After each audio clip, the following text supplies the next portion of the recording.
No, I just finished writing my final exam yesterday.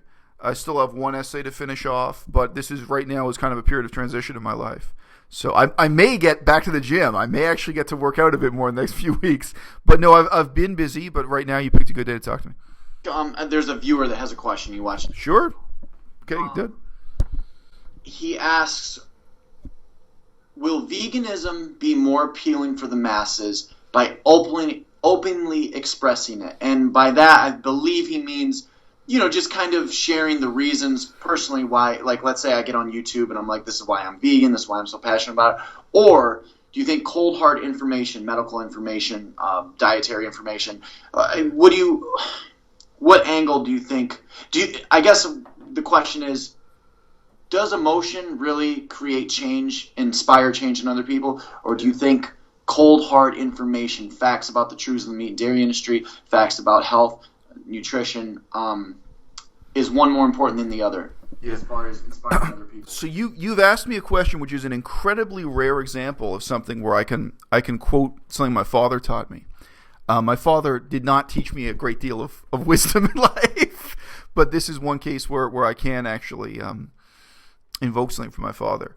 My father pointed out to me as a kid, I spent a lot of my time going to museums, there's a difference between learning facts and shifts in attitude. So the point of, for example, visiting a museum about the history of American Indians, your native people in America, is not to load you as a visitor. You come to that museum, it's not to make you memorize a whole bunch of historical dates. When did this happen? 1782, 1824. It's not the point. That's informational learning. That's learning facts. Facts are important. It's not for you to memorize exactly how many Native Americans were killed by white people and how many died of smallpox. That's not the point. What you're trying to accomplish in having a museum or a visitor center like that is to bring people in who have the attitude that there's nothing worth knowing about this topic, that Native Americans aren't important, don't matter, both Americans and tourists. You're going to get Pakistani tourists going to Washington, D.C., and they don't know anything about Native Americans, and they go to this museum and say, oh, what's interesting about this? And they'll have a shift in attitude. If it's a good museum, they'll have a shift in attitude thinking, oh, this is something interesting and important in the history of the world. And then they'll be open to learning some factual information, but it depends on the type of person. Maybe that's all you get out of it. Maybe you just think, gee, you know what? I thought Native Americans were of no importance, and, now I have some appreciation that they were an important part of our history, and that's it. And some percentage of people are going to want to move past that into learning facts and what have you. And, now museums today, they may not be the best example, but I think that's a really clear case where you have this division between a change in attitude and factual learning. I've been to museums that were about periods of history I'd never heard of before. Who were the Scythians? Scythians are people out of ancient history. And this museum, it shows me a whole bunch of works of art and maps and tells me all these people. You go, oh, okay, gee, you know what? The Scythians, I never heard of them before. They were important to the history of Europe. Okay. And that's about it. It's not my area of interest. I'm not going to go research and memorize dates and facts or what have you. But that attitudinal change is really what you're trying to accomplish. I think, so for vegans, there are two separate but linked questions here. One question is, how do you convert people to veganism? Okay, we can talk about that. But the other is just, how do vegans become respected as a minority? Where your point is, look, I want you to change your attitude. You're a meat eater, and you may have complete contempt for me or regard me as crazy or regard me as an eccentric or what have you. I want you to understand vegans are here to stay. We're here forever. We're a part of the society, whatever, the same way the Chinese are. We're a minority within the society. Unlike the Chinese, we choose to live this way. And I want you to have the shift in attitude where you recognize this is something important. This is, and that's maybe that's it. Maybe that's all I can get out of you. Maybe that's all I want to get out of you. And I think a lot of people, if you think about your own workplace, think about how different it is to have a boss who has sneering contempt for the fact that you're vegan every time it comes up, or you can't do something, or you're doing something slightly different from the rest of the staff, as opposed to a boss who recognizes, in that way, just this is something important, even though they don't agree with it. This is a difference they can respect. Maybe not the answer you were expecting. I don't know if you want to restate part of the question. But it's never the answer I'm expecting with you. Vegans kind of have this glamorized image of what activism should be, whether it's holding signs in the street, like kind of going back to the 60s, you know what I mean? Oh, yeah. Holding signs in the street, marching.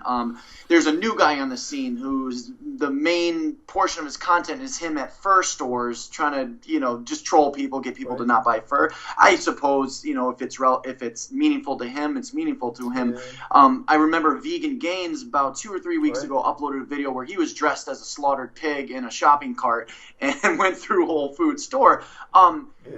Is there a difference between activism and just trolling, and trolling for self-righteous reasons, whether it's, just to gain notoriety on YouTube or just to, be that clown? And is that a form of activism at all? I mean, you've stated in videos before that real activism is more like getting 3, 4, or 5 guys together, figuring out strategic plans, or trying to write some kind of petition that you could take to your town hall to actually make some kind of difference. Do these forms of activism, trolling in supermarkets, which I'm guilty of doing myself, and I actually still have a couple of those videos up, so I'm not without guilt on this one. Trolling people in supermarkets, or just trolling people at clothing stores that sell leather for. Does that really make a difference, or is that more of just a kind of a self-righteous pursuit? And besides lifestyle activism on YouTube, what do you think we as the regular people, as individuals that maybe aren't YouTube celebrities, what the hell should we be focused on? Yeah. Look, if we want to make a difference, if that is a real, if that's really what we want to focus on. Well, look, you know my propensity to keep it real. A phrase I use too much, but I'm keeping it real. We all struggle with this stuff, and we all figured it on our own. Back when I was 15 or 16, I don't remember which. Let's say I was 15. I briefly learned video editing for the pre-digital high school class. It would have been my first year in high school, with the old VHS cassettes, how to edit video. And I think we were supposed to come up with a short film project. And I had this idea. So I'm Jewish. My mother is Jewish. And, the idea was really simple for a short film. This is the kind of thing people now do on YouTube. YouTube didn't exist back then, etc. But I said, okay, I'm going to print out and photocopy a really simple poster. And the main part of the poster was just in big letters, "Poverty is real." And there was a wealthy neighborhood walking distance from me. Everything in downtown Toronto was walking distance. I just mentioned. I mean, I could walk everywhere. I could walk to poor neighborhoods. I could walk to rich neighborhoods. Where I grew up in Toronto, there was a Portuguese neighborhood over here, and then there was a separate Brazilian Portuguese neighborhood down in the other direction, and they hated each other. But anyway, I just say I was in the middle of a very diverse area of the city. But I said, okay, I'm going to go to this rich neighborhood, and I'm going to put this on, poster it on the electrical poles, light poles in the street, and then, after some time, take a camera and interview people, as an art project. Just ask people in that neighborhood, it's this really vague statement, poverty is real, in the midst of a really wealthy neighborhood where you can't see that, and get people's reactions, talk to them for a couple minutes, and then edit it together into a short film. And I thought, at 15, I thought this was the greatest idea. To me, at my 15-year-old brain, I thought this is fantastic. And also, it's telling, I didn't think of anyone seeing it aside from my friends. I had no delusion. I didn't think it was going to play in a cinema. You know what I mean? I thought I'd show 20 friends of mine or something the video when it was done. There was no YouTube or whatever. But I thought this is a great project. And I remember my mother's reaction, which I'll remember till I die. Not only did she think this was a terrible idea and try to stop me from doing it, but she accused me of anti-Semitism. And again, she's Jewish and I'm Jewish. She thought this was anti-Semitic, which, anyway, Jesus Christ. That should have taught me to expect the kind of bullshit reaction you get from people on the internet. My own mother. Anyway, I didn't actually do it. I didn't do that project, but I remember that as like, when you're asking yourself, what is activism? And what is effective activism? I think most of us growing up go through that kind of thing. Searching. Well, but look, I shouldn't even say growing up. I think some people go through it at age 35 or age 45. Some people already have a part-time job when they're 15, and they're not really thinking about any of that stuff. And only when they get older, something happens, whether it's a war or a strike, something happens that gets them thinking about politics, and they first start searching for answers. So I realize this is not answering your question, but this is all under the heading of keeping it real. But I mean, my point is, I wasn't born knowing the answers to these questions. I also, looked around for any kind of answer. I think what's incompatible with the internet is that the real answer to this question is going to be very local for you. I forget, you don't live in New York City. You live in Syracuse or something, right? You live in a small... But I mean, it may sound stupid, but the answer in Syracuse is going to be totally different from the answer in Manhattan. It's so different. And that may sound like bullshit to people, but, the answer is going to be different if you meet 5 people you can rely on and work with, or if you don't, And one of the guys who emailed me asking for advice on this, and I made like a 30-minute video answering his question. It's one of my Q&A videos where I just answer one question. It takes 30 minutes. His wife actually got in touch with me, and she thanked me. She said, I know my husband didn't write back to you, but your video really inspired him. And in the past, we were doing this kind of activism that he wasn't happy with, and now we're trying to organize this. So I know there are some people who responded to what I had to say by really changing the kind of activism they do directly. But part of the answer is, I can't give you, and on the internet, there is no answer that is true for Germany, Spain, California, that you really need to be sensitive to and strategic about. What are the unique local factors that provide opportunities for you to make a difference? Okay, so other than social media, other than YouTube, okay, let's just talk about activism a little bit. Okay. Yeah, I want to jump in right there for one reason. I know you barely got a question. No, but look, I mean, one of the reasons, both in fitness and in activism, why it's really important to talk to normal people who have a normal full-time job is that, most of us are sellouts. I live in Victoria, BC. No, but let's get really real about it. If you're not one of these assholes like durian riders on permanent vacation, if you have any jobs or any responsibility in life, or even a feeling of responsibility, like you're not really responsible for your mom, but you feel responsible, it changes your life a bit. I'm just saying you're not going to live a totally reckless life for that reason. Some people, they're taking care of their grandparents, whatever. I mean, you have a sense of responsibility to the city you're living in, whatever it is. I live in Victoria. I'm like a 5-minute trip from Seattle. If I got invited to a vegan and animal rights conference in Seattle, would I go? Probably not. Why? Because I have a daughter. I have a 3-year-old kid who lives in France and Germany. It's not really related, but it is. You know what I mean? Like, the whole question of what you do with your time and what risks you're willing to take and, what motivates you, that completely changes with having a job, having a kid, real life stuff. It's like, I don't want to be a diet guru either. I don't want to have a 6-pack. I don't want to bench press. I just don't care. It's not my obligation in life. It's not my interest in life. But also, like, you think about, any job I'm going to take on, how that totally changes my priorities. I'm moving to China. I'm going to have a job in China, right? I just say, like, on that real level, once you step back from the kind of internet demi-monde, real people do real things, and most of us are sellouts. Most of us are neither going to live the life of the so-called lifestyle activist on YouTube, but we're also not going to live this image of the rebel with the black mask holding a puppy, the anarchist, anti-establishment rebel. And most of us are not going to devote a lot of time to doing these ridiculous protests with DXE, direct action everywhere, like walking into a restaurant and screaming at random strangers.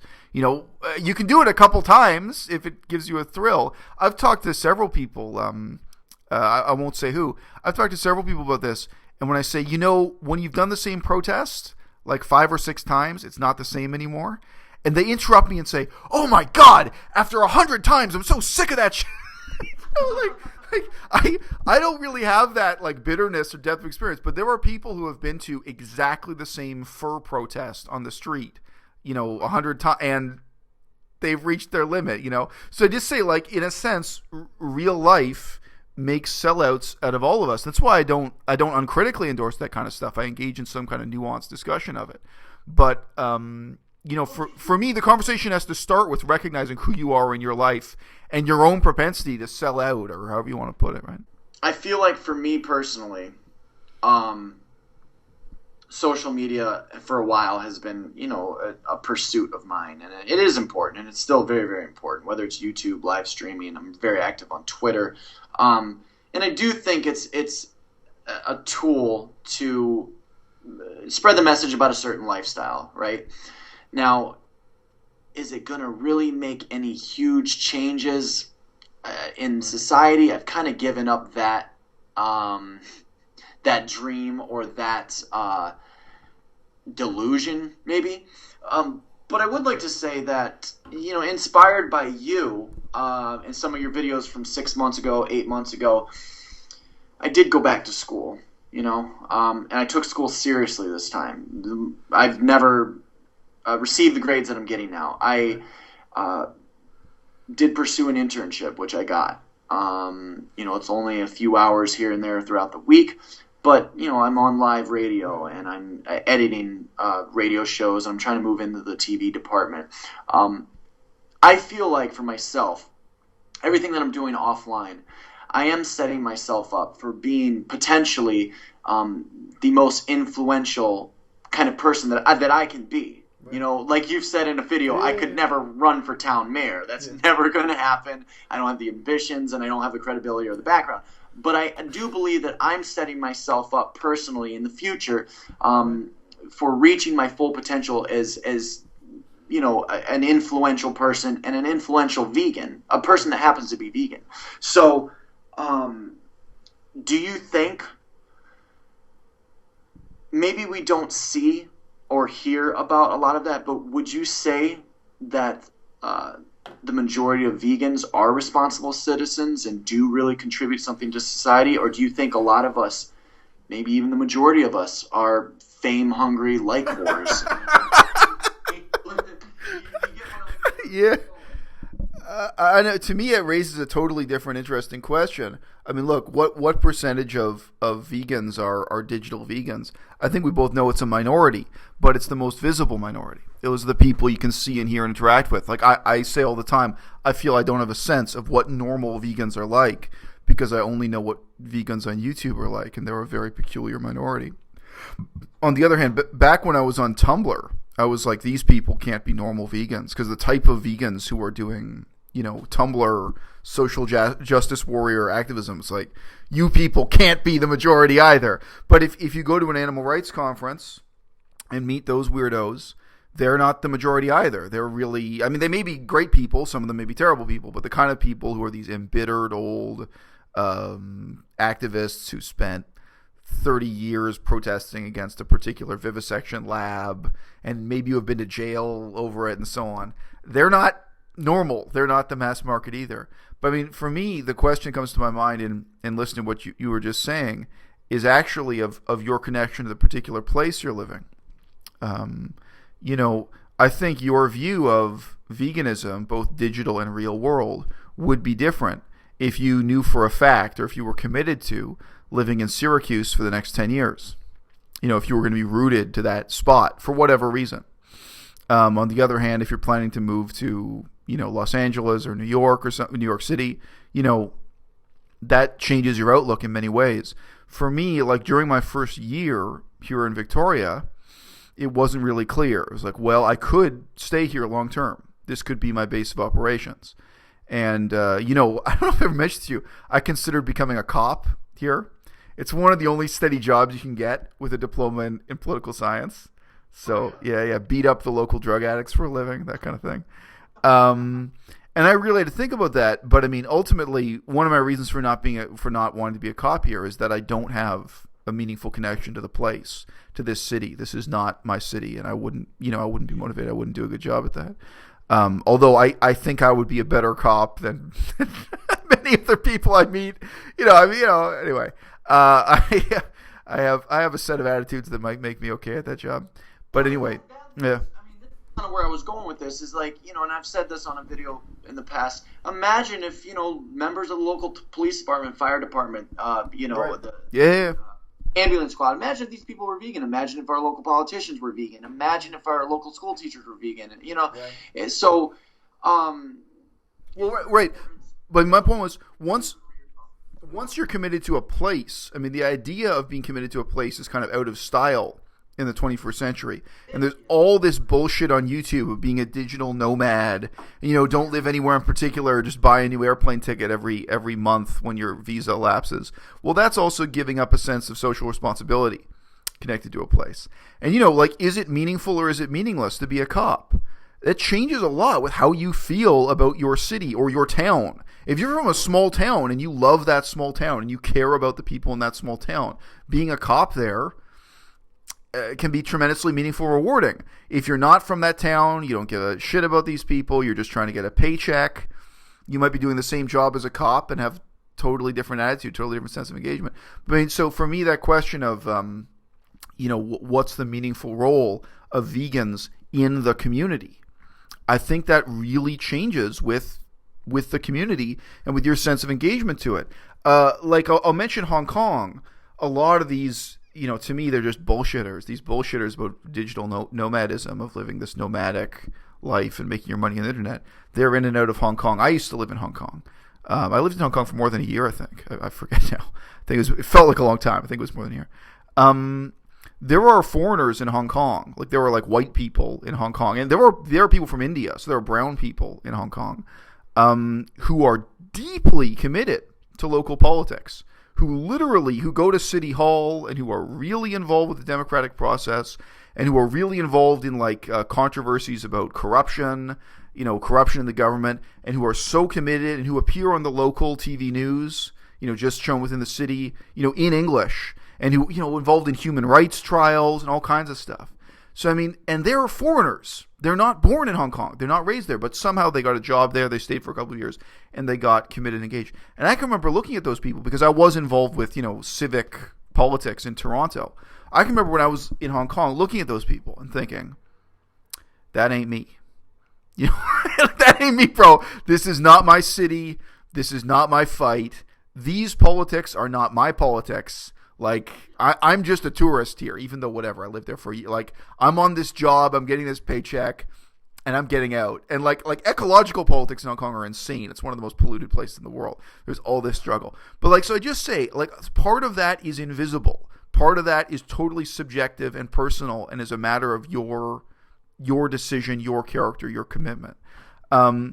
Does it make a difference to have vegans in those positions? Absolutely, I believe it does. And maybe maybe the short answer to that is that's the sense in which I'm still a kind of naive optimist.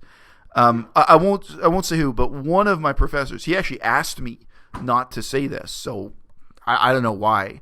But one of my professors, I have 100 professors, so you'll never know which one. Obviously, he's older than me. I never preached veganism to him. It came up and we talked about it a little bit in passing. But he really changed his life in some deep ways because of my influence on him. And that came as a surprise. The same way my influence on you came as a surprise to me. But just from him kind of hanging around me and talking to me for a couple of times, I don't think he became 100% vegan. But he changed his lifestyle in a whole bunch of ways, including that he completely quit drinking alcohol and that kind of thing because of me. Now, so if you ask the question, what influence can you have on people as a university student? Because that's all I am. I don't have any, it's weird.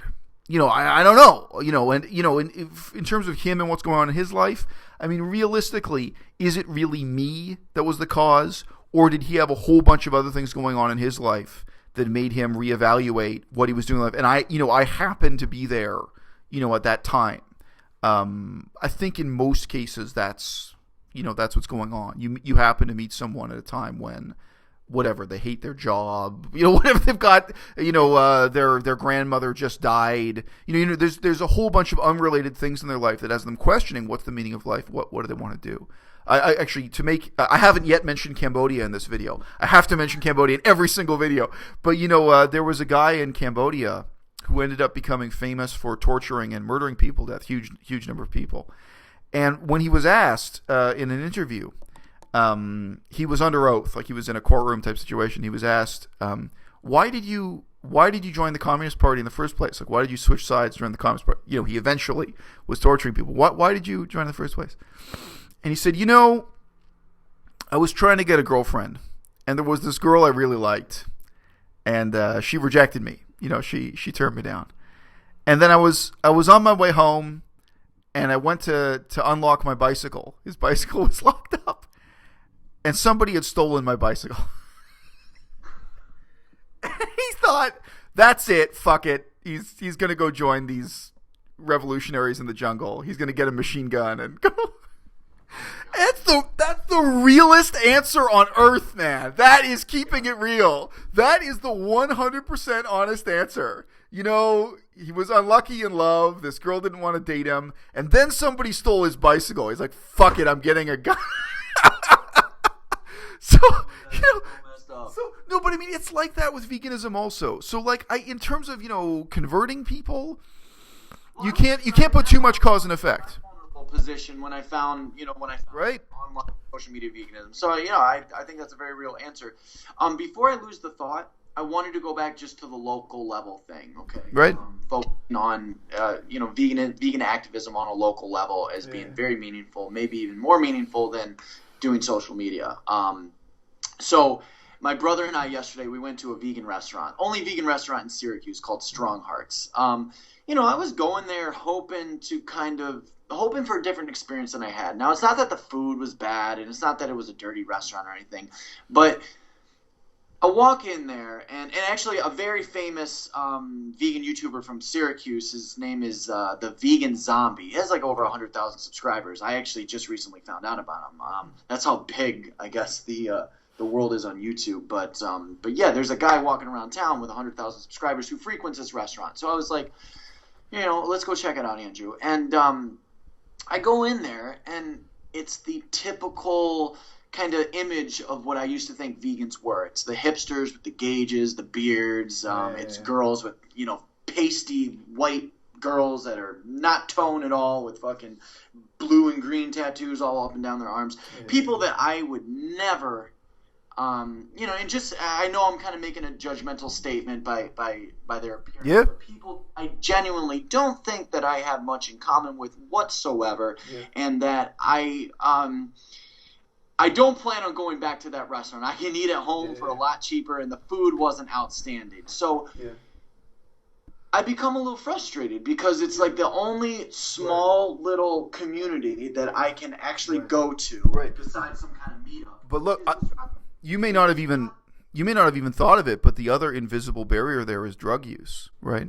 Like, well, I don't even want to think. No, but for me, that's a huge one. I drink zero alcohol. I use zero drugs. I'm not an ex-addict. That's how I live my life. But in different cultures, that's a huge, where very often socialization totally depends on at least alcohol and marijuana, maybe other drugs. The people you're describing, one reason for you, I don't mean anyone, but for you personally to avoid that kind of company would be, I would think, that you'd be concerned about them using, alcohol and marijuana, quite possibly other drugs, and if they're expecting you, if you're going to socialize with them or join their social circle or whatever, to be using, alcohol and marijuana with them, or at least they're going to use it in front of you. So that's also, that's a huge barrier for all age groups. If you're trying to meet... if I look at these people, they don't live the same kind of lifestyle I do, obviously. Right. They probably into much different styles of music. They're probably into different movies. They don't work out. There's just... It's hard to find my version of veganism, which is pretty much gym rat, going to school, hanging out on YouTube kind of veganism here in town. And would I like to find vegans that are maybe more like professionals eventually, and have that group of people, that group of guys that I can kind of count on and maybe collaborate with? Sure, but when I have an experience like that, I mean, how does one deal with that kind of frustration? I mean, is it worth my while to try to forget about that and look past the initial impressions I get from these kind of people and see if I can build real relationships, start hanging out in places like that, maybe go out to eat there once a week, try to get to know the employees. I mean, is that meaningful at all? I think when you do it, you'll find out what the barriers are. I mean, look, the good news is if you do it, maybe you'll at least make one friend, maybe you'll make two friends. Like, I agree, the odds of you making 10 or 20 friends is not very good. But if you try, that's when you'll learn what the real barriers are. Now, I think drug use actually is going to be one of the barriers you encounter, where you meet someone and you kind of talk to them, you can kind of get along to some extent, but then you realize what a big role drugs and alcohol have in their lives, and you think, well, okay, I got to keep my distance. And for me personally, as I say, I'm not an ex-addict, but that's still the reality for me. And when I'm in a place like England, it's impossible. The British are so psychologically dependent on alcohol where they can't talk to you at all without drinking alcohol and so on. So anyway, different in different scenarios. That's one. But another is going to be politics. I'm very open-minded about and relaxed about discussing politics. I can sit down and chat with someone who disagrees with me about politics. I don't need to have friends who, are identical to me in politics. But the kind of stereotypical left-wing hippie is not going to be someone who gets along with me. Someone who believes in crazy conspiracy theories about September 11th is not going to be someone who gets along with me. Someone who does not believe in using soap is not going to get along with me. I mean, and these are linked. The kind of conspiracy theory. Soap is a conspiracy invented by the man trying to keep you down. No, fuck you. Soap is a brilliant fucking human invention. I mean, come on.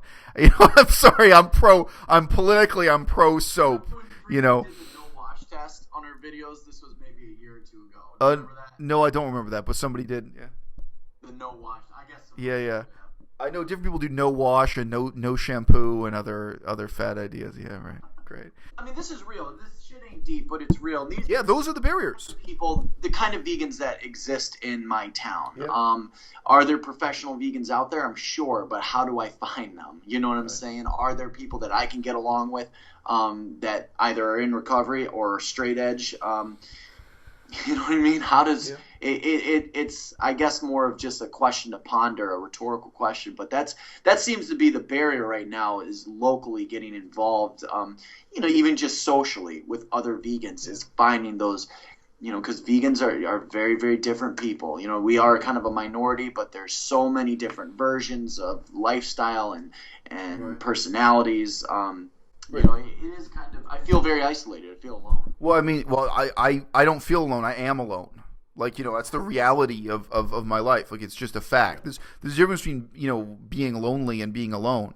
I would say what you and I have in common, I think it's an advantage. We both have very honest YouTube channels talking about our lives.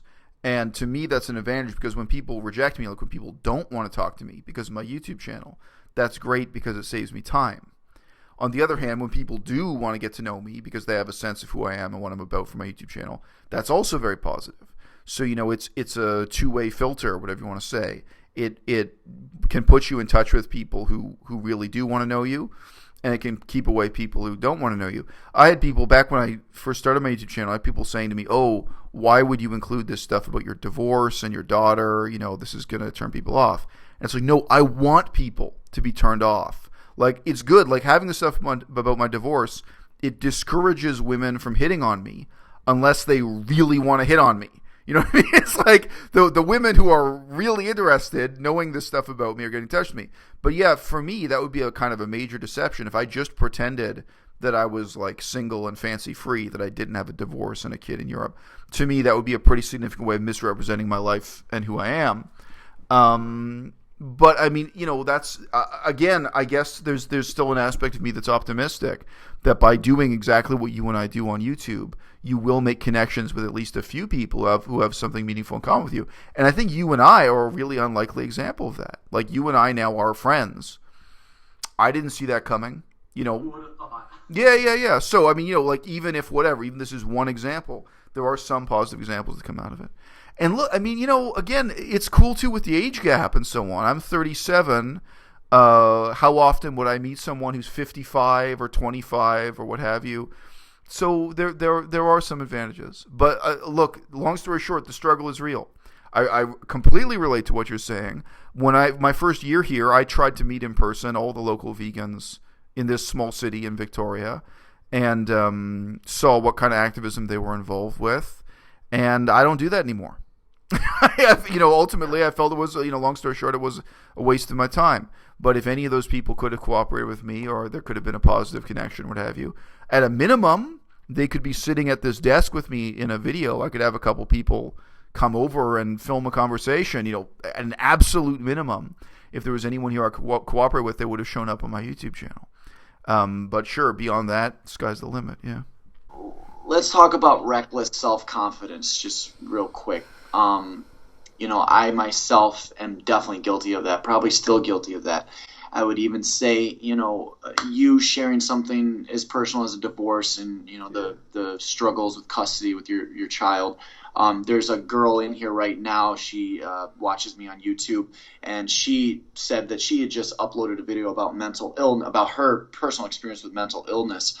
And you have mentioned before and even criticized the big YouTubers for promoting, not promoting, but discussing their drug history, their criminal history. Vegan Gains even made a video maybe a couple months ago about tripping on mushrooms, openly promoting drug use and describing the benefits of a hallucinogenic mushroom experience. So should we filter ourselves if we're going to get on camera and hope to influence people? I mean, should there be limits to what we say and what we don't say and what we share and what we shouldn't share? I mean, should there be that kind of online personality where, maybe the viewers don't, especially if you have a huge following, where the viewers don't have to know everything and the mainstream media doesn't have to know everything, or should we just put it all out there? What do you think? Well, look, I think that the first point, of course, is going to be different strokes for different folks. Jason and Henia, they have vlogs, but really, they don't tell you anything about their lives. Not a criticism, but really, that's an example of two people who are highly successful. But it's pretty impersonal. You get to see what they eat for breakfast, but you don't hear any of this other stuff. And I don't know them all that personally. But nevertheless, I've seen horrifying personal attacks on Henia. There's this, really creepy guy in Taiwan, and she stayed at his place like a couple of years ago, and he now has videos denouncing her and like really creepy stuff, insinuating, things about her sex life and stuff.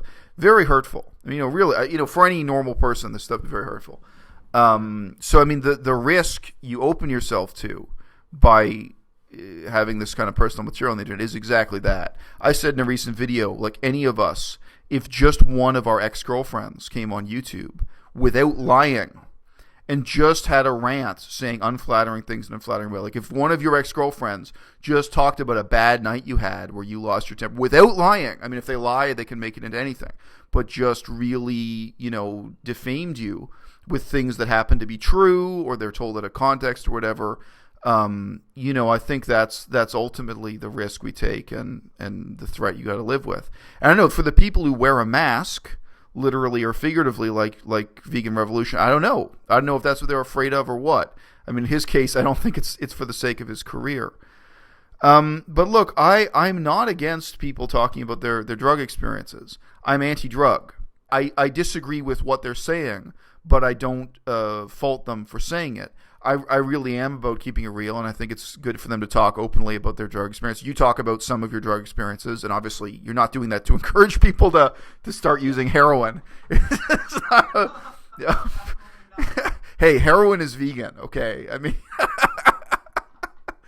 People actually had said, I made a video a few months ago, like I don't know, almost a year ago now, about my relapse, and just confessed my sins, I guess, and people were actually they were relieved that when I said relapse, I didn't mean on my diet, that I had meant I had injected heroin into my arms, and they were like, "You're good in my book, bro." At least you weren't eating pork, right? Yeah, right. Yeah, exactly. Yeah. So, but yeah, I mean, this question of what do you call it? Reckless self-confidence. Point one is not everyone is cut out for it. Some people are going to suffer. Some people are not as strong mentally or emotionally. They're not going to cope with it. And some people, I wonder how they do cope with it. I am cut out for it. I don't really give a damn. But the second thing is, I mean, I have to think about this. I'm unlike other YouTubers. I think about it both in a really short-term way and in a really long-term way. In the long term, I think about my daughter seeing this stuff one day. Yeah. And I am the kind of guy, like, I've had people writing to me saying, how the hell could you want your daughter to ever see this about you? I want my daughter to know the full range of what my life is like, including whatever, like, politics, violence, humanitarian work, failures, talking about failures in my life. I don't want to present myself as some great success story. I've had to deal with real failure and recover from failure and come up with new directions in my life. I would want all that to be there for my daughter to see one day. But on the other hand, I've also got to think very short term. Why did I come on the internet talking about veganism in the first place? I had just moved to France. I didn't know anyone in France. I was vegan. I wanted to meet the other vegans in France. I was trying to make those connections. Why did I start this YouTube channel? I just moved to Victoria, BC. I'd moved back. I've been living in Taiwan. I didn't know a single person here of any description. And, in the short term, hoping to meet other vegans, hoping to meet other people interested in Chinese politics, because I was doing politics of China, trying to make those connections. So, I mean, and like keeping it all the way real, at any given point in that story, I really did not know if I was going to be alive a year or two down the road. I've got a lot of extreme risk factors in my life, including the fact that I joined up to sign the army, which I'm also public about on my YouTube channel, like in terms of like really weird challenges, which again, I'm glad my daughter would know about that one day.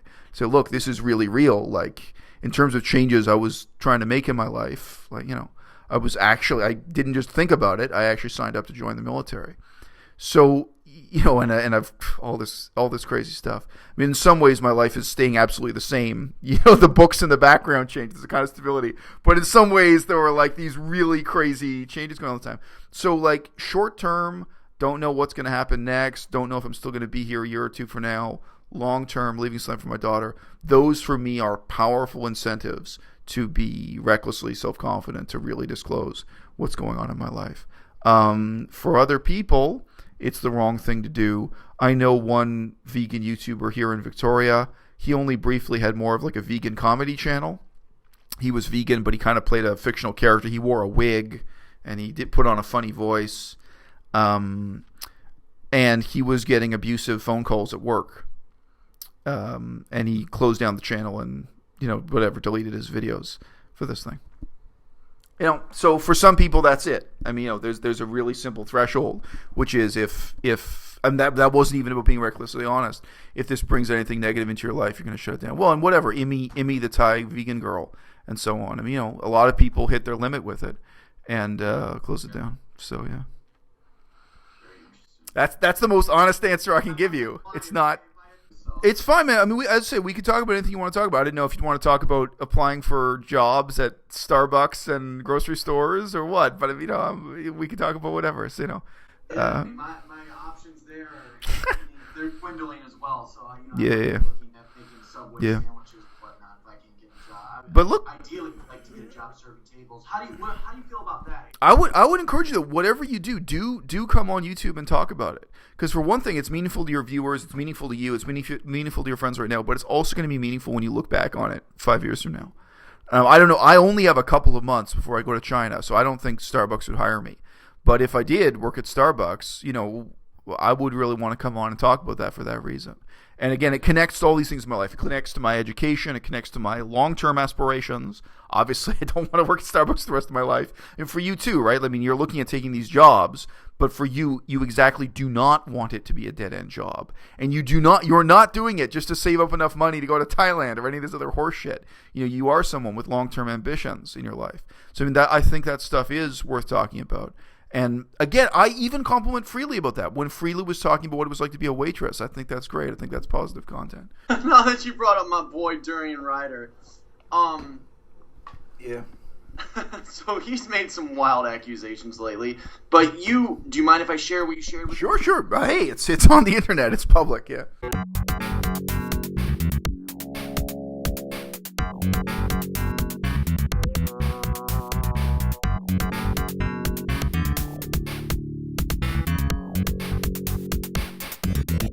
Guess what? That's his Tumblr page or something? Yeah, that's his blog, yeah, on Tumblr, yeah.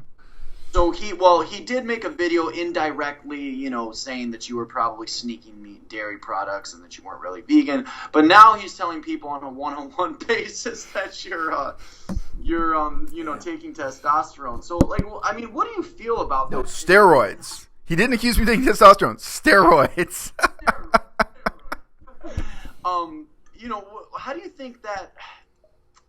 How do you think, maybe on a one-on-one basis, but also with the masses, at least on, his channel, how do you think some of these wild statements and accusations, do you think people actually take Durian Ryder seriously when he says stuff like, and I'm not trying to throw shade at Durian Ryder, but it's statements like these that, at least for me personally, discredits everything else that he's said. And do you think other people feel the same? And how do you feel personally about him, making those kind of accusations that you're using steroids or that you're, sneaking meat and dairy products into your diet? Talk about that. Look, thing one is, so you're asking, does anyone believe it? Does anyone take it seriously? Yeah. Does it mislead anyone? The answer is yes. And sadly, a lot of those people are kind of victims of this cult. And it's easy to ignore those people, maybe because they're stupid, maybe because they're eccentric. It's like, who becomes a victim of a real cult anyway?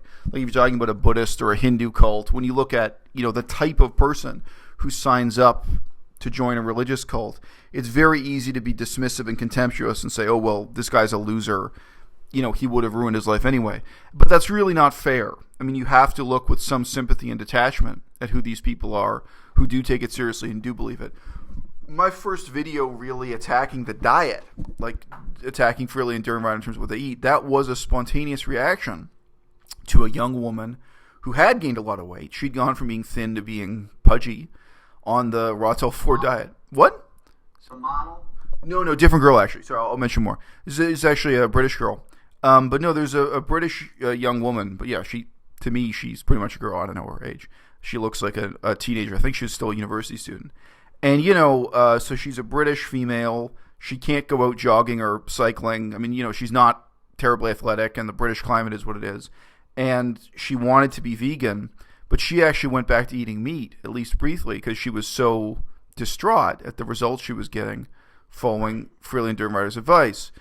So I got in touch with her. I knew personally some of the YouTubers she respected. Like, she didn't know me. So, like, for example, she was a fan of Ali Tabrizi, the friendly activist. And I got in touch with him and said, look, can you talk to her? Because she's a fan of your channel, and, can you give her some encouragement and reassurance, what have you? But, she was cracking up and her life was falling apart. Gaining a ton of weight as a young person, for a lot of people, it is a big deal. It has some real emotional impact in their lives and whatever.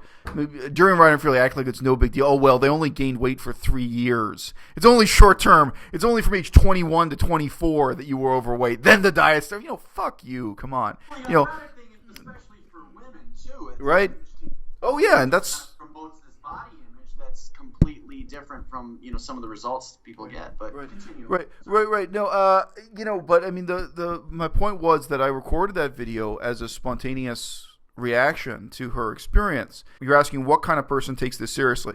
She's an example of someone who followed it like a religion. Like, she And I asked her about that. She and I eventually chatted a little bit. It was like, well, how did you come to trust these people in the first place? And I asked that in the video. And why would you, of all the people to trust with this kind of advice, like if you trusted your high school principal, I'd say, well, what the hell does your high school principal know about diet and weight loss? Maybe he does. Maybe he's a great guy. But, is it just because he's the high school principal? Is it your gym coach? Like a lot of people, they have a coach who teaches them how to play football, and they believe everything he says about diet. He might not know what he's talking about. Why did you put your trust in these people this way? Well, even just from her own YouTube channel, because she talks about her life, she is someone with psychological problems. She is someone who, you could see emotionally and mentally she's a bit scattered, and she's the kind of person who becomes a victim of this sort of thing. So, cult leaders prey on the weak. And that, that's not a reason to have a kind of derisive or dismissive attitude towards the weak. You should take it just as seriously or take it even more seriously. But yeah, in asking the question, does anyone really believe this stuff? Does anyone take it seriously? The answer is yes. And, if you look with open eyes and an open heart at who those people are, there are certain patterns. And, among them, there are these people who are just looking for justification to live on permanent vacation, to check out, to have no sense of social responsibility, no sense of moral responsibility, no sense of ambition. A lot of people got money in this world. If you're rich, if you inherit money, I hope you do something positive with it. I hope you don't just buy an airplane ticket to Thailand and check out. There's so much you can do with your life if you have money. It's a luxury I never had. When I was doing humanitarian work in Asia, I was flat broke. I had to worry about where my next paycheck was coming from, and I was helping the poor. I was helping people pour themselves. So I just say, but I actually don't. I'm not a conventional left winger. I don't hate rich people for just being rich. If you're born with money, it's an opportunity to do wonderful things. But for sure, you look at the influence people like Durian Ryder have. And it's pretty negative. It's negative on the people who either are weak or susceptible because they want to believe it, they want an excuse to live that lifestyle, and it's also, a bad influence on people who have psychological problems and, who are victims of it the same way they'd be victims of a cult group or something. I'd like to say this just from personal experience. I can kind of relate to what you're saying. I do feel like some people are more susceptible to the effects that maybe cult-like quote unquote leaders have on the individual psychologically. I myself found veganism in general on YouTube in I was in a halfway house at the time. This was a couple of years ago now, but I was kind of in a vulnerable place, especially socially. And I was looking for something at that time to be motivated about, to be inspired by.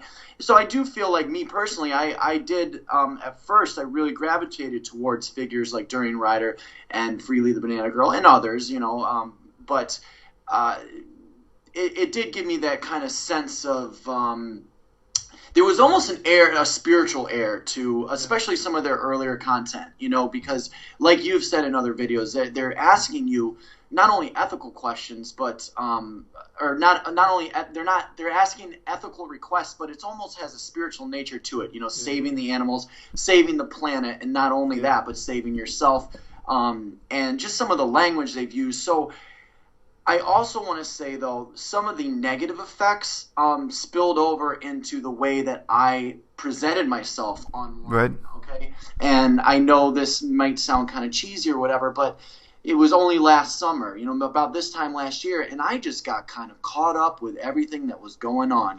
Vegan Gains, it just came out. Freely and Durian personally were approving of my content, whether it was through Instagram DMs or commenting on I remember I uploaded a video. I actually deleted it because it made me look like an ass. But the title of the video was "Why My Dick Is Huge Thanks to Veganism," and that was one of the videos that Freely really enjoyed. She shared it on her Twitter, and now I appreciate the I guess assistance that some of these guys have given me in growing my channel early on. But I would say the way I presented myself and just the content that I was producing was negatively influenced by these huge micro celebrities online that happen to be vegan. So personally, I definitely relate to that. Something else I wanted to kind of get into as well, moving off of During Rider, but going to Freely. We were talking about, the kind of influence that these people have. Freely got on a news television show. Did you see that video? Yeah, I did, and I played a short clip from it in one of my recent videos, just an audio clip. Yeah, right. Not in the actual video, but in the video that she made about her interview, she actually, and she's made this statement before, and so has During Rider, that education doesn't mean shit. Yeah. Having a degree, having a diploma, having a certificate, and you could see in the interview when they asked her about it, it was the only time she kind of looked away from the camera, and it was cringeworthy in my opinion. Yeah. The first time I saw it, I felt that too, where it's, you could feel the tension. It's an interesting moment, yeah. And so in talking about negatively influencing people, I mean, I could name probably 5 or 6 people off the top of my head that have dropped out of university, probably under the guidance of During. Right. But what do you think about that? Like these huge vegan YouTubers, promoting the idea that it's okay to drop out of school and pursue social media stardom and ride a bike and eat fruit all day. I mean, what do you think about that? And do you think those kind of sentiments are going to hurt at least the people that are on YouTube, the vegans that are on YouTube? Do you think it's going to hurt our position or our cause, 5 years down the line, 10 years down the line, when you have hundreds of thousands of vegan YouTube channels that all have 1,000 subscribers and nobody has any diplomas or any kind of education or no career paths or anything like that? Right. Well, look, there are 3 very powerful incentives here that are different from most cults: money, sex, and fame. Like, if you get involved with Buddhism, not much money, not much sex, definitely no fame. Like, most religious groups, cult groups, they can't offer you much of those 3 things. And the powerful incentive that's driving people to basically become Freely clones is that promise: money, sex, fame. And the money, I mean, you should never underestimate the importance of money in life. Have you heard of money? A lot of people like it. I mean, it's, I don't know why. It's really popular with the kids these days. But, I mean, I also have seen several. I don't follow the channels because they're extremely boring to me. But, several of these people who did self-righteously drop out of university and thanked, the influence of Freely and During Rider for inspiring them to do so, or, at least they found a justification for doing so. And where they explicitly articulate that they're now going to become full-time vegan activists. And by activist, they mean filming their breakfast. They mean uploading a video of, hi, just getting my nails done, This is not, I mean, when I think of full-time vegan activist, what image do I have in my mind? Not this kind of, lifestyle activism. But that they're going to do that as their primary source of income, or as their only source of income. And now, actually, it's even more worth talking about when it's only primary. So, someone like Brianna Jack Fruitson, just as an example comes to my top of my head, I have heard her mention that she works a number of really low-level jobs, like, being a waitress or a cashier or this kind of thing, which I'm not hating on. I mentioned I may be doing that kind of work for a couple of months myself, between the end of the semester and when I start my job in China. I'm not a snob about that. But, I think there is a real question for any of these people, including Brianna. Don't you have any ambition in life? I'm familiar with this stuff because of my background with Buddhism. Like, in Buddhism, one of the problems you have to address is you literally have to tell people, the point of Buddhism is not for everyone to quit their job and become a Buddhist monk. It's not. I can understand why you'd think that.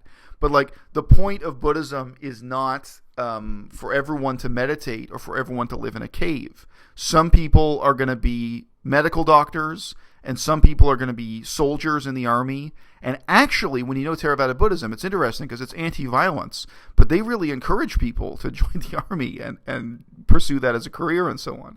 And they encourage people afterwards to get rid of their bad karma through different means as well. They get it both ways. But I just say that kind of ambition in life, whatever, you want to be a soldier, you want to be a doctor, you want to do something. whether it's out of personal drive, ambition to be someone, out of a sense of social responsibility and engagement. Why would you want to be a bum, living in and out of a cheap hostel in Thailand, working crappy short-term jobs out of the back of a restaurant and chasing YouTube fame? And even if you do want to do that, where are you going to be 5 years from now or 10 years from now? A very small number of people are going to earn the kind of money Durian Rider earns. I don't even know how much money he earns, but apparently he covers his rent at least. The vast majority are not. But whether or not you do, I find that saddening in many different ways. As you know, other people may know, I'm not someone who's motivated by money in life. When I'm talking about ambition, I'm really not talking about financial ambition, or the money is not the reason why I think that's important. But even so, if you're going to remain financially desperate in your 30s and your 40s, if you're destroying your long-term earnings ability now, those are serious decisions that have really, really serious long-term consequences. And in some ways, it's different from any cult that's existed before, but in some ways, it's more powerful than a cult. Because people will do anything for money, and if they won't do it for money, they'll do it for sex. And if they won't do it for sex, they'll do it for fame. So that's a really powerful cocktail. Well, all right. Moving away from the financial instability, let's go back to fame, or just get your name or your face out there. Freely may not be, poverty stricken, obviously. Yeah. But for her to get on, a national television show in Australia with no credentials, and kind of dodging some of the questions the way she did. Don't you think the lack of credibility really shows, especially with the mainstream media? A lot of people want to say, oh, well, mainstream media doesn't matter. YouTube's the future, internet's the future. But the truth is, the main sources of media is still television and radio, and legitimate sources online. So when a figure like Freely gets on, kind of, in my opinion, blundering certain aspects of that interview, how does the public see that? She could be super famous, super rich. It could be anybody.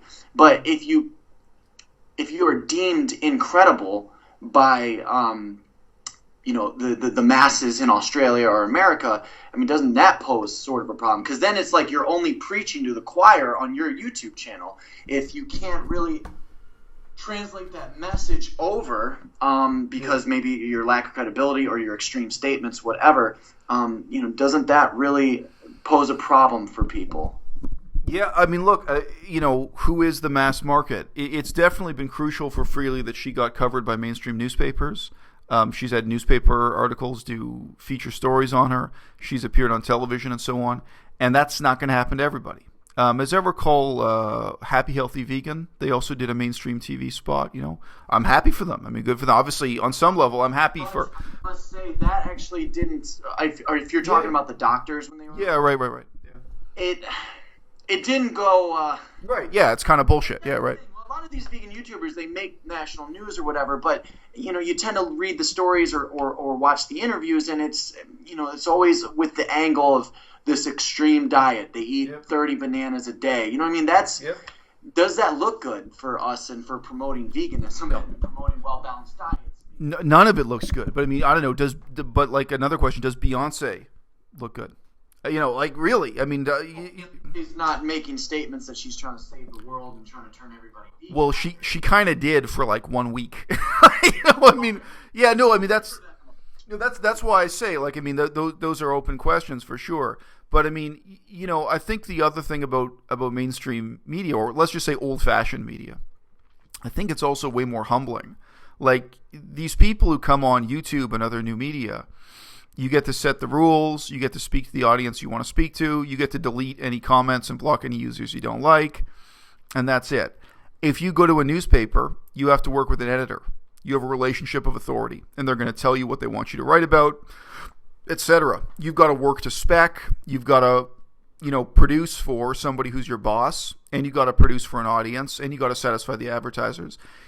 Preparing media for television, radio, etc. There are all these things that are basically limits on your ego trip. That filters. Yeah, but also, it's asking you to step up. So I used to be an editor in the nonfiction book industry, And I remember this author came to us. So, I was employed by a company that published books. I'm not the CEO of that company, obviously, but I was an editor. And this guy complained to me. He said, well, I would make more money if I published this book as a series of 30 newspaper articles, like if you broke it into pieces. And I said to him, yes, but that would be more than 60 times as much work. I said, I encourage you to do that. Like, I'm happy. I said, if this book comes out as 60 newspaper articles, I'm happy for you. But that's going to take 10 years, And again, every single one of those articles, you're going to have to go to the editor and the editor for that section and deal with it. Now, again, that can be educational. You can learn a lot doing that as an author. It can also be frustrating. You can hate your boss. And the old-fashioned comic books were all about that. Spider-Man. Back in the 1960s, he worked at a newspaper and he hated his boss, and these questions of the editorial bias of the newspaper and struggling inside it. That used to be what comic books like Spider-Man and Superman were about. These days, I don't know, Spider-Man should switch to running his own blog or something, right? None of that really makes sense anymore. But I think that's also an interesting component of it, is that veganism as something that's sprouting from the new generation of media is lacking that educational experience. Right now, I'm still doing the internship and going to school. My goal is to be employed by the end of the semester, which is another month away. Yeah.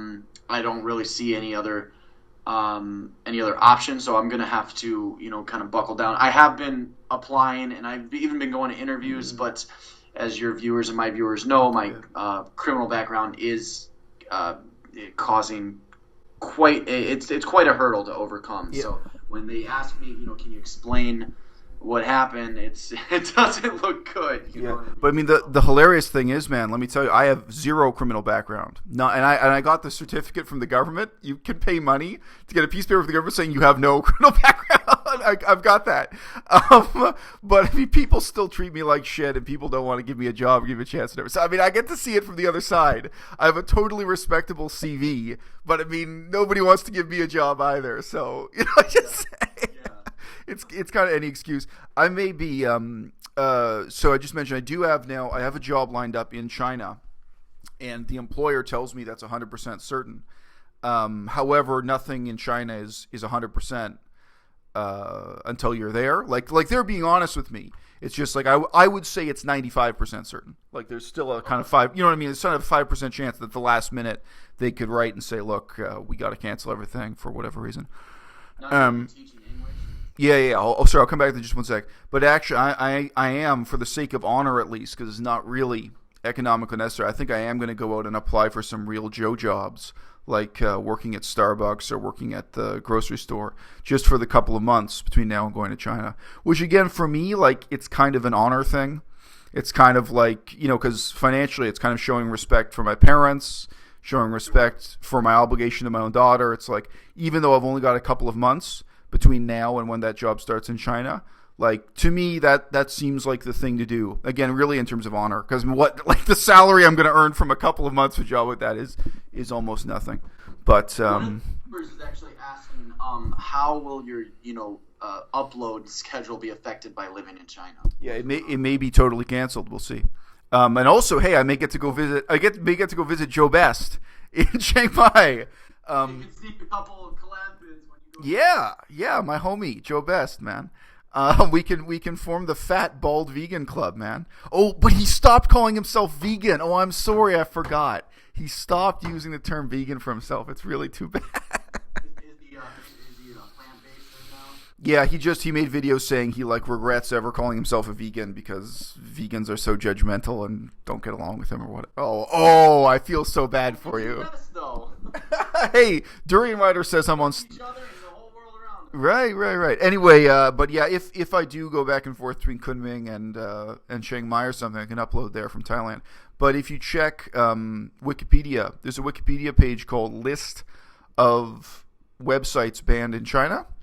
And Facebook is banned, YouTube is banned, Google is banned, Gmail is banned. So, do you think they have smartphones for the application? donations, you could always get on the live streaming app with me. If you're not on it yet. I doubt it. But anyway, the question would be, can I once in a while upload once I'm inside mainland China? Because people do. We'll see. But yeah, it's possible that I'll have a period of being a lot more quiet on the internet. And, maybe people would have to check my blog for updates and text and everything. But even my blog is run by Google Corporation. So that even that is blocked in China, because everything owned by Google is blocked in China. So, yeah. So, the White Pariah, she's cool. Vegan, watches my channel. I'm not on YouTube, I'm on a different app. But she wants to know, can you tell Eisel to open up some line of communication? How do we get in contact with them? There's no comment section on his videos. Yeah. If you want to explain sure. how you do that, I think your explanation is great. And sure. they're invited to come and see you. I'll just give a really short note. My email has been public all this time. If you put into Google Eisel Mazard email, you'll get my email address right away. My name plus the word email. A whole bunch of websites. www.eisel-mazard.com. My own website gives you my email. It always has. And there's a video on my channel called "Why Are There No Comments Below Your YouTube Videos?" That gives an explanation. And also, in the description, points out anyone who wants to talk to me can send me an email anytime. So I've had my email open to the public, and I do get really substantive. I've already mentioned some in this conversation. I do get meaningful communication from my audience, and I do write back to them. And one of the differences is when people write to me, they're writing to me. They're not trying to get attention from everyone else in the comment section. It's not a public display. It's a private communication. There are a lot of things that change, when you shift between those two. There's a difference between two men standing alone having a fist fight and a crowd of people cheering them on. So, even when it's people who are hostile towards me or what have you, I think that's very different. And again, at this time in my life, like this semester, I have really been able to have quality interactions with people. If I get a full-time job or once I move to China, that'll change. I can't promise to be there always. But sure, during this last few months, when my number of followers have been really increasing, I've had a huge number of people writing in with letters of appreciation or specific reflections on how my content has changed their life or what have you. And you say not an ego trip, but for me, again, it's the quality of influence, not the quantity. Back when my YouTube channel was talking more about Buddhism, I got emails from people about how I had really changed their life, where I'd really had a huge impact and changed their direction in life in a big way. And for me, that's not an ego trip. But yes, back when I did my critique of Direct Action Everywhere, the first critique, I think that right away it reached about 800 people. But Direct Action Everywhere themselves saw it, shared the link. It reached the right 800 people. It reached exactly the 800 people who were involved in Los Angeles and in Northern California and in Chicago. It reached everyone involved with DXE. They saw it. They responded to it, what have you. To me, that's meaningful. And I'm not chasing an audience of 50,000 people who've never heard of DXE or don't know what veganism is and wouldn't appreciate. That's just not the nature of the content. It's something more deep and specialized. And I'm really privileged to have had that interaction with my audience, however small that audience is. And I even felt that way back when I was doing Buddhism, back when I was doing Southeast Asian studies. Back, I was a nobody. I'm still a nobody, but I was able to communicate with leading scholars in the field from a very early stage, just thanks to email, thanks to internet communication. So, again, in terms of why be recklessly honest and so on, my reckless honesty has been rewarded in life.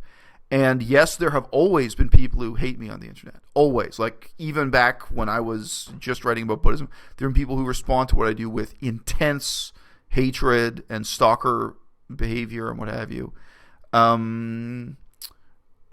But I can tell you, for me, it's worth it. You want to end there? Yeah, I really appreciate the time and I appreciate you letting us too. But I'll let you go for now. Cool, man. As I say, I'm happy to talk to you anytime. Maybe we can both talk about working at Starbucks sometime. It doesn't have to be about veganism, right? Cool. Here, just one more time for my viewers. Your YouTube channel and whatever. A-bas-le-ciel. It's so easy to spell, you'll find it no problem. A-bas-le-ciel.